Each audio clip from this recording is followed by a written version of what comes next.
Greetings. This is the Mexican Revolution slideshow. I suggest you set up your screen like this, but instead of having the slideshow on the right, have the video that I'm making right here on the right.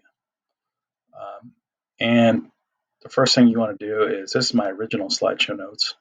Go ahead and make a copy of it. The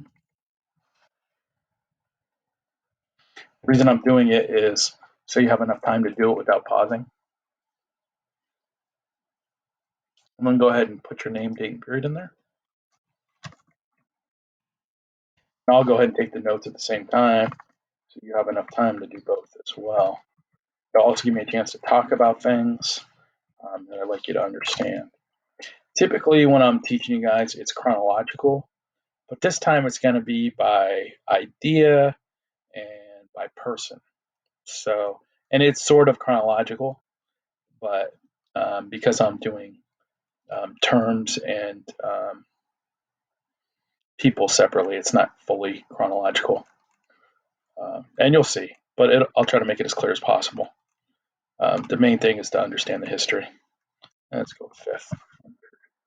I teach first, second, and fifth, so I always try to mix it up.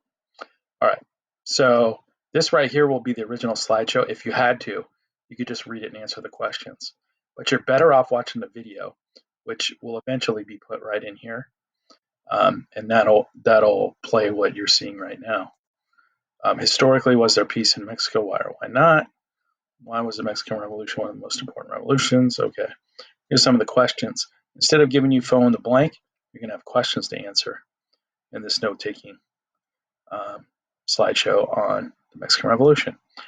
Each question is going to be worth 3 points, so it's going to be 102 points altogether. I expect it's going to take at least 2 days, and I'll probably space out when you're doing the slideshow notes. So be ready for that. Okay, so let's begin.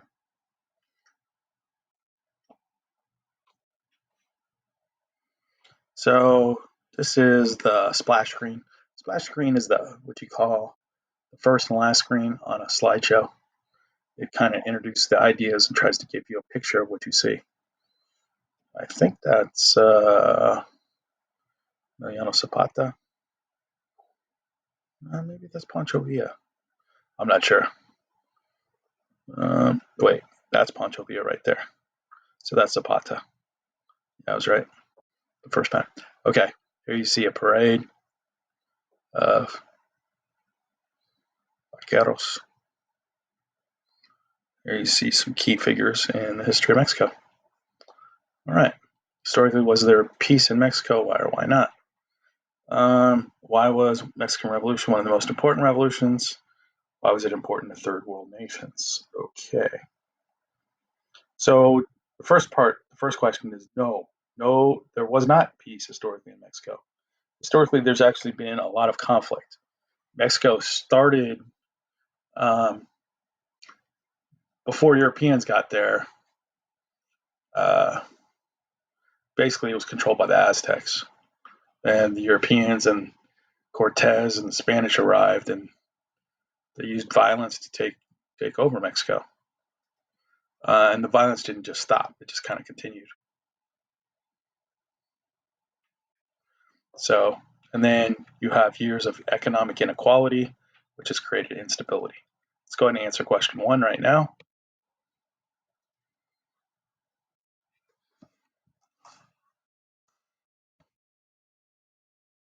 There really hasn't been peace in Mexico.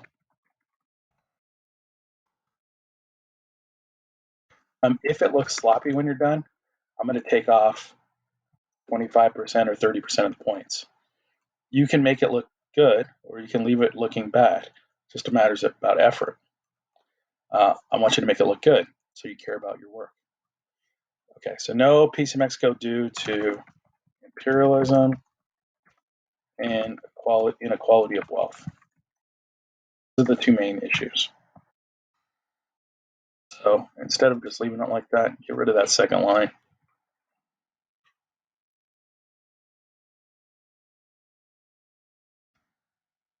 Because that's sloppy. And if you ever need to undo, just do Control Z.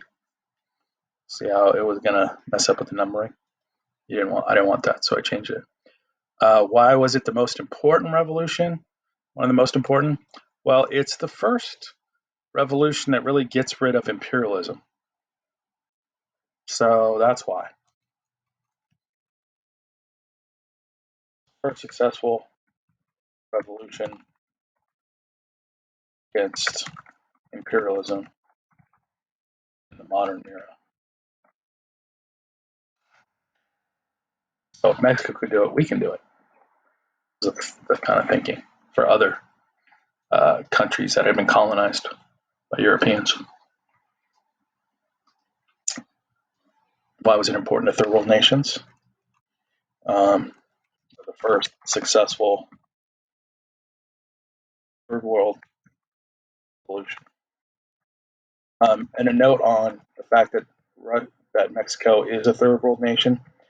They shouldn't be.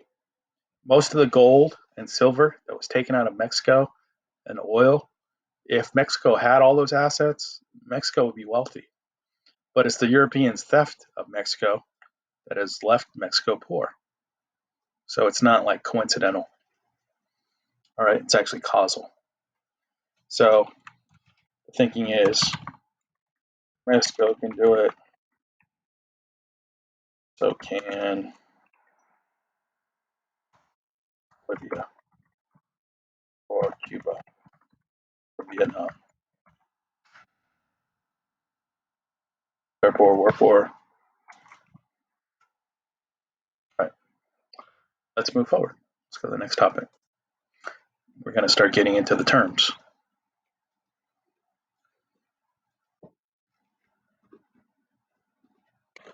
Here's the key terms you want to look at. Haciendados, murals, creoles, mestizos, peons, Cinco de Mayo, Dia de los Muertos, and Easy LA. Notice this visuals has Mexican Revolution, November 20th, 1910. Most people celebrate the Mexican Independence Day, September 16th. There's a reason for that. Even though we're going to be focused on the revolution that takes place between 1910 and 1920, there was another one that happened about 100 years before that. So we'll look at that one too, but focused on the second one. Okay. Haciendado. A hacienda is generally a ranch. A ranch is a place where livestock are raised.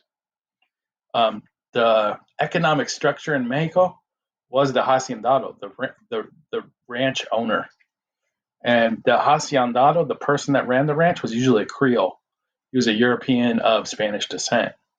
They controlled these large haciendas or ranches in Mexico, and they would tend to dominate all of Mexico. See this right here? These are two visuals of haciendas, these big courtyards, really a sign of wealth. This one actually looks like it was a converted church or influenced by church architecture. Notice the arches, definitely Roman influence on that architecture. All right, let's go ahead and add in our notes.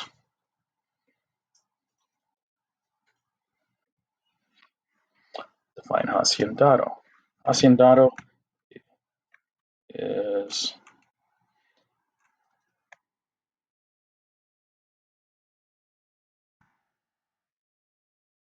ranch owner.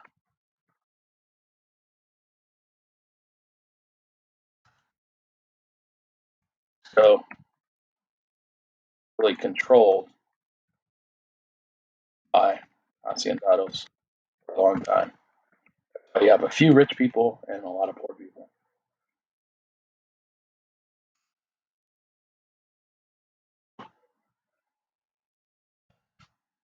All right, let's go to the next term.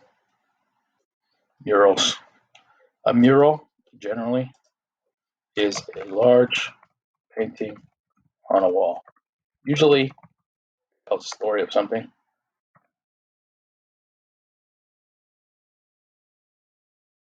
The most famous muralistas that we're going to be looking at are Diego Rivera, the key one, but also David Siqueiros, and Jose Orozco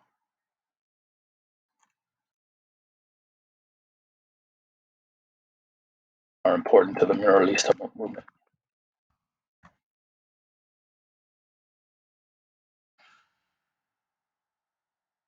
And again, I'm cleaning up the note. Make it look good. Now let's take a look at the visual. A ceiling, a wall, any other permanent structure. A wall is a wall. A large painting on a wall is a mural.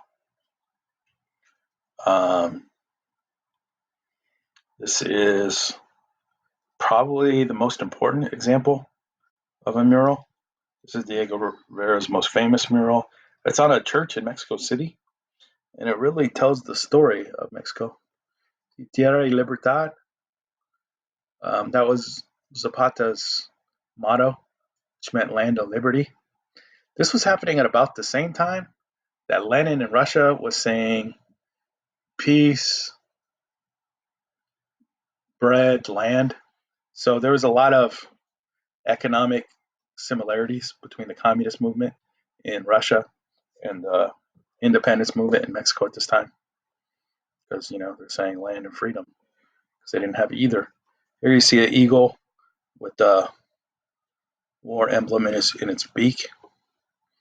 If you know the flag of Mexico, you'll see the eagle on a cactus with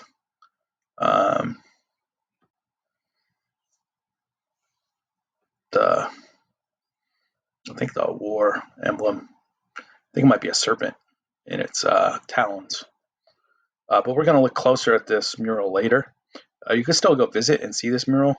A lot of the history of Mexico is told here, usually from the bottom up. So the bottom is the older part of the history, and as you go higher and higher, it gets into the more contemporary history. But let's go ahead and just note that we're going to take a closer look at this particular mural later in the slideshow. Creole. A Creole is someone who was born in Europe and came to the Americas, typically Spanish, but sometimes Portuguese. And they would come and they would be given lands and power over the locals. And they helped colonize places like Mexico. And Miguel Hidalgo and Venustiano Carranza were both Creoles. One of them tried to help the people, Hidalgo. Carranza kind of sounded like he was going to help the people, but he actually was kind of helping himself. So a Creole is someone of European ancestry in Mexico. Let's go ahead and write that down. European ancestry in Mexico. Usually Spanish. Once in a while they're Portuguese, but not too often. Two examples.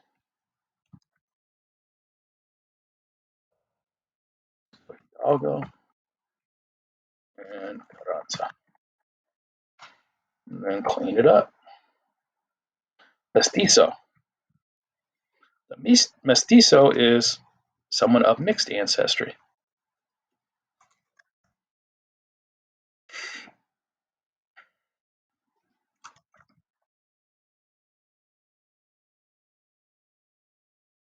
They're both Creole, born in Spanish, some mixed ancestry, usually European and Indian. Typically Aztec, but not always. Most people in Mexico today are some form of mestizo. They're neither Amerindian or Creole because, it's been some time and people tend to intermarry when they're living amongst each other. This is the Ballet Folklorica. If you've never seen it, it's pretty awesome. I'm not like huge into dance, but that's one I really like. We had a friend of the family that used to do it. We'd see him sometimes. It's pretty cool. Anyway, this is mestizo. Honestly, though, you'll sometimes hear people that are even Mexicanos themselves say to some other person that you're not really Mexican. And when I think that they're mixed race, that doesn't really make sense to me. How could you be more or less mixed? If you're mixed, right? So just give it some thought, because that's what mestizo is. All right. Okay, I think that's pretty straightforward. But you have this other group called a peon. A peon was part of the hacienda, and he was the poor worker. He was the ranch hand. See him with the gun and sombrero and poncho. Often a large family. They live on the land, work on the land. Sometimes they would just get food and shelter for their labor. I don't know if they got paid so much, but basically they were serving the don or the hacendado, the person that ran things, and they would serve both with guns and farming and ranching. More ranching than farming, but yeah. Okay, so a peon, and so they typically were very poor.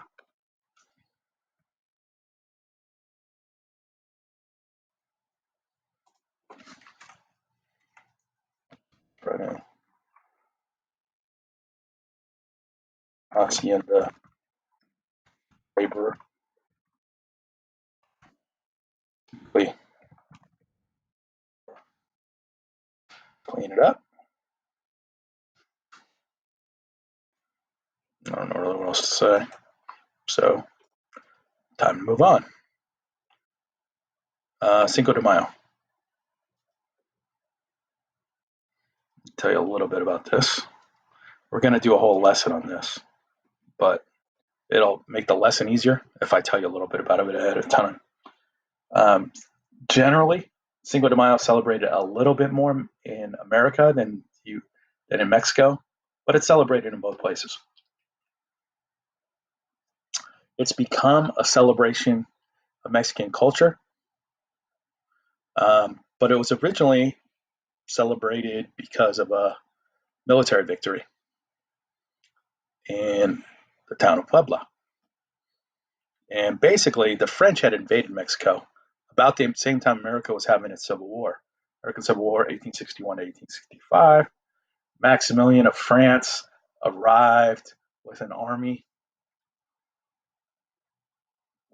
roughly the same time.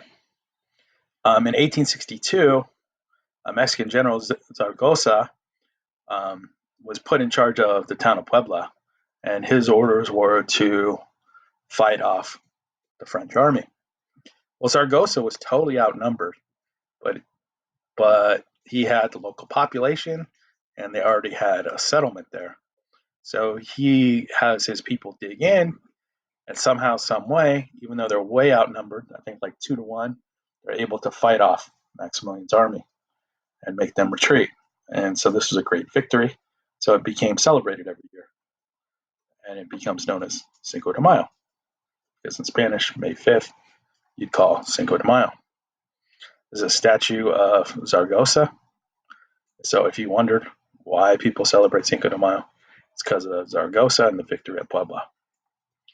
All right, let's see what question we have to answer with that.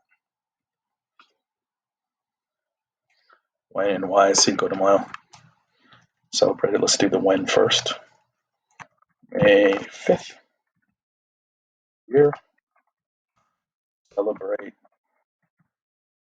Zaragoza's victory battle.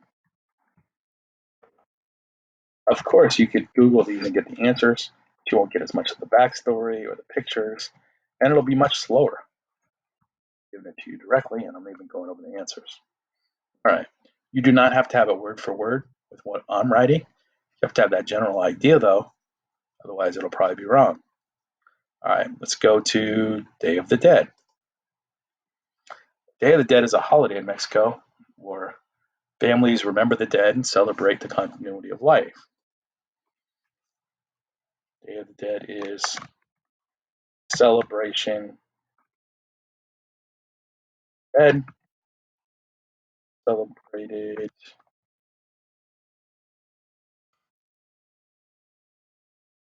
I think it's like 2 days. I think it starts on October 31st and goes to November 2nd.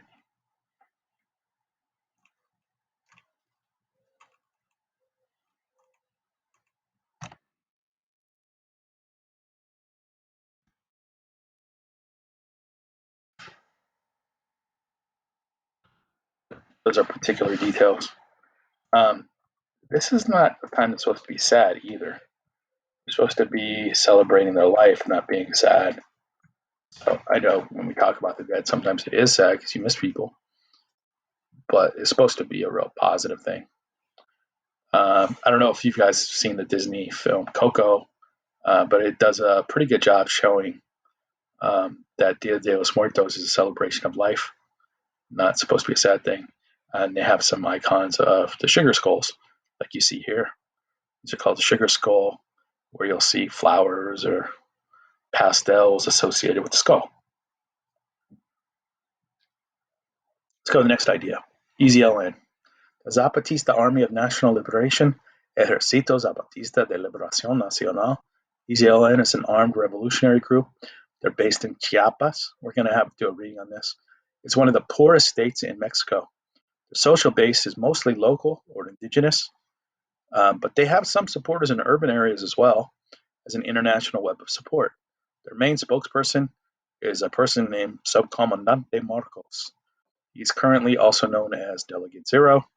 The group takes its name from Emiliano Zapata, the anarchist commander of the Liberation Army of the South in that 1910 to 1920 era during the Mexican Revolution, whose forces were colloquially known as the Zapatistas. Though technically, I think that translates to shoe maker. But Zapatistas is a name.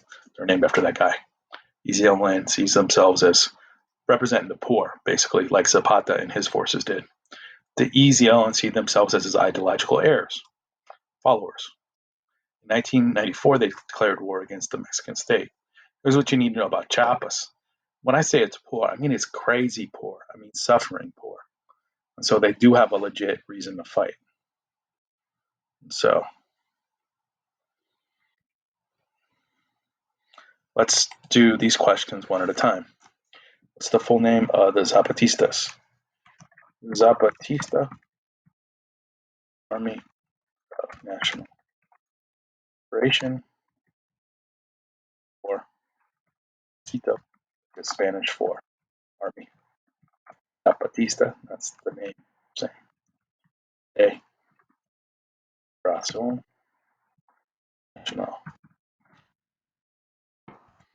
In Spanish, the placement of verb and adjective tends to differ from English. That's it. EZLN works though. You should know it comes from the full name. See how EZLN flows from the Spanish version of this? So how would I describe them? They're a revolutionary group fighting for Mexico. I describe them. Supports the EZLN.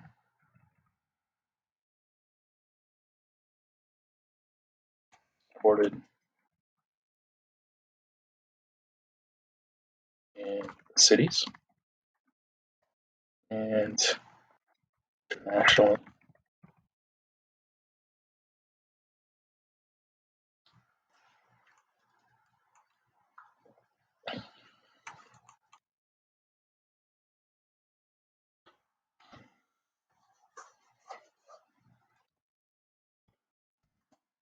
Funding and equipment, basically. Their leader, I think we called him, was it Subcomandante Marcos? Notice I am not writing sentence here. Typically with notes, you don't write sentences, but when you're responding formally, you do. Subcomandante Marcos, aka Agent Zero, Elegant Zero, sorry. No offense, Mr. Marcos. It's a pretty dope nickname, in my opinion.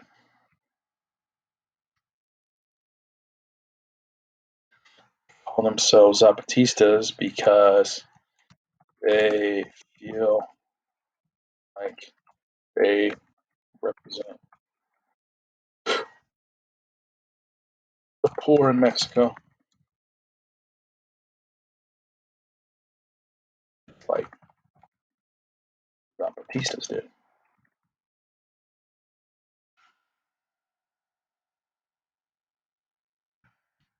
I think what I'm going to eventually do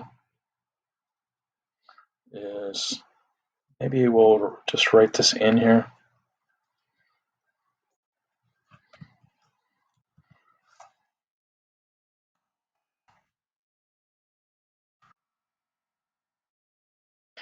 And we'll have video 1 right in here.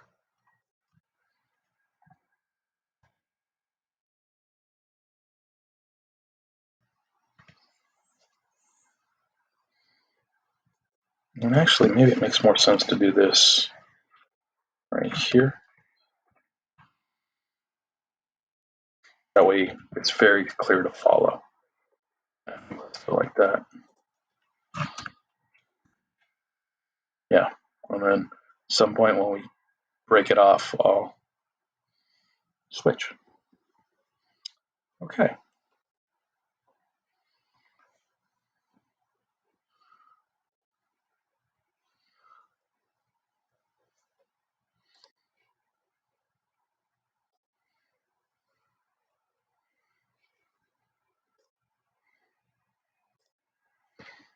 All right.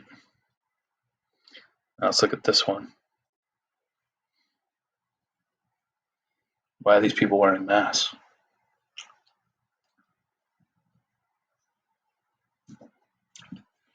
Write it down somewhere in your notes. Actually, I'm going to add that to a question. Good idea.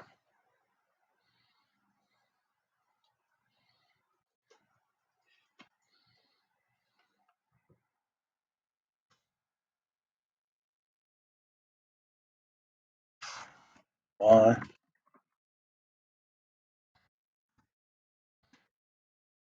I'm writing the question. What do you think about the answer?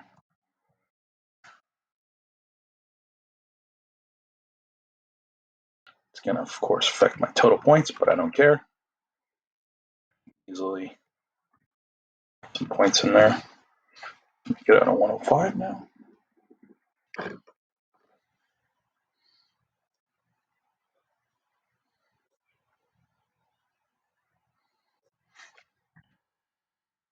I hopefully you've written down your answer. You came up with something good. That one I'm not going to tell you. I'm going to go ahead and write down the answer myself. Your next step for the day, read the overview, complete the first and last, and then you're done for the day. Thank you. You'll do the second part of this slideshow on another day. Thanks I hope you found this helpful. Take care.